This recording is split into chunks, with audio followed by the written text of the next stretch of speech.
दोस्तों, मैं हूं मोहम्मद अनजर। भारत में मुसलमानों को बच्चे ज्यादा पैदा करने के नाम पर बहुत ज्यादा टारगेट किया जाता है। कहते हैं कि मुस्लिम महिला 10-10 बच्चे पैदा कर रही हैं और मुसलमान 4-4 शादियां कर रहे हैं। क्या वाकई में ऐसा है? आइए मैं आपको एक ऐसा रिपोर्ट पेश करूंगा आपके सामने, जो नेशनल फैमिली सर्वे की रिपोर्ट है। बहुत ज्यादा इंपॉर्टेंट इस रिपोर्ट को माना जाता है सरकार के नजदीक। उस रिपोर्ट को पेश करने के बाद वो लोग जो गलत अफवाह फैलाते हैं कि मुसलमान महिला ज्यादा बच्चे पैदा कर रही हैं, उनके मुंह भी बंद हो जाना चाहिए। यकीनन ये रिपोर्ट देखने के बाद वो लोग भी खामोश हो जाएंगे। जी हाँ नाजरीन, मैं आपको इससे पहले एक बात बता दूं, जब भी किसी समुदाय या राज्य या स्टेट में जनसंख्या नियंत्रण की बात आती है तो मुसलमानों की तरफ ही निगाह जाती है। ऐसा क्यों? उस रिपोर्ट को देखने के बाद। लेकिन आप एक बात समझ लीजिए कि प्रजनन दर जिस स्टेट में, जिस राज्य में, जिस सूबे में, जिस कंट्री में भी अगर प्रजनन दर 2.1 से कम है तो ये समझ लीजिए कि उस देश में, उस राज्य में, उस स्टेट में आबादी बढ़ नहीं रही है, घट भी नहीं रही, बल्कि ठहरी हुई एक जगह 2.1 से कम है। लेकिन अगर 2.35 या 50 तक है तो ये समझ लीजिए कि एक महिला 2 बच्चे पैदा कर रही है। लेकिन भारत में जो 2015 और 16 की जो रिपोर्ट है 21 तक, इस रिपोर्ट के अंदर आप देखेंगे, स्क्रीन पर देख लिए, 36 राज्य है। इस राज्यों में इस वक्त भारत के अंदर प्रजनन दर 2.0 है, यानी आबादी बढ़ नहीं रही बल्कि घट रही है, यानी बच्चे कम पैदा हो रहे हैं, लोग मर ज्यादा रहे हैं। इस वक्त भारत की जो रिपोर्ट है 2021 तक।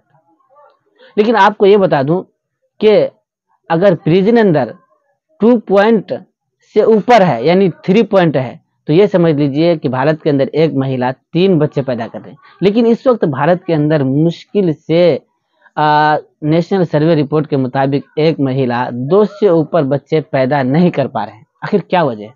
वजह यह है कि मुसलसल टारगेट किया जाता है कि जनसंख्या नियंत्रण के कानून लाना चाहिए।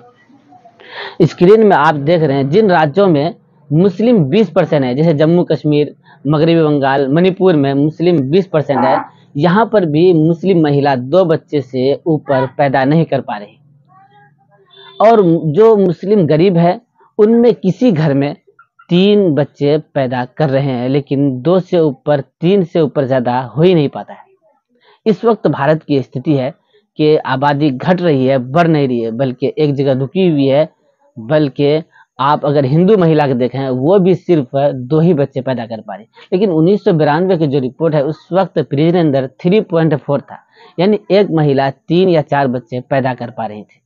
लेकिन उसके बाद से जो आबादी में जो घटी है, मुसलसल घटते हुए यहाँ तक आ गया कि बच्चे कम पैदा हो रहे हैं, लोग मर ज्यादा रहे। ये 1992 की जो रिपोर्ट थी, और 30 साल के अंदर जो ये आबादी जो घटी है बिल्कुल 2.0 हो गया है, यानी आबादी बिल्कुल घटते जा रही है। मैं आपको एक बात बता दूं, चीन के अंदर 1979 में जनसंख्या नियंत्रण का कानून लाया गया था कि वहां पर चीन में महिलाएं ज्यादा बच्चे पैदा कर पा रही हैं।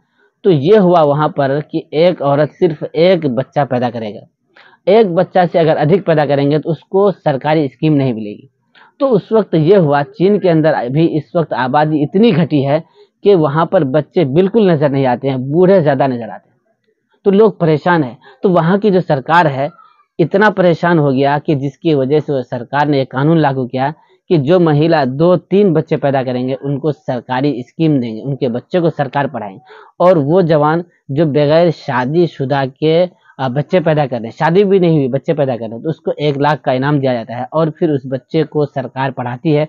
फिर उस बच्चे को, ताकि ये बच्चे आगे चल करके एक पुलिस ऑफिसर बनेगा, बड़ा कोई ऑफिसर बनेगा। वहां पर एक कानून लाया गया है। क्यों?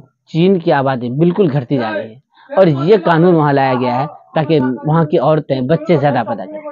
अगर यही कानून अगर यहाँ पर लागू कर दिया जाएगा तो हिंदुस्तान के अंदर जिस तरह आबादी घटती जा रही है, ऐसा ही कुछ दिनों के बाद बच्चे कम नजर आएंगे, बूढ़े ज्यादा नजर आएंगे। दोस्तों, मैं समझता हूँ कि आप बात समझ गए होंगे। और वो लोग जो ये कहते हैं कि मुसलमान ज्यादा बच्चे पैदा कर रहे हैं, उनकी सोच गलत है, बल्कि गलत अफवाह फैलाते हैं। वो रिपोर्ट देखें और इस रिपोर्ट देखने के बाद वो भी खामोशी इख्तियार करें।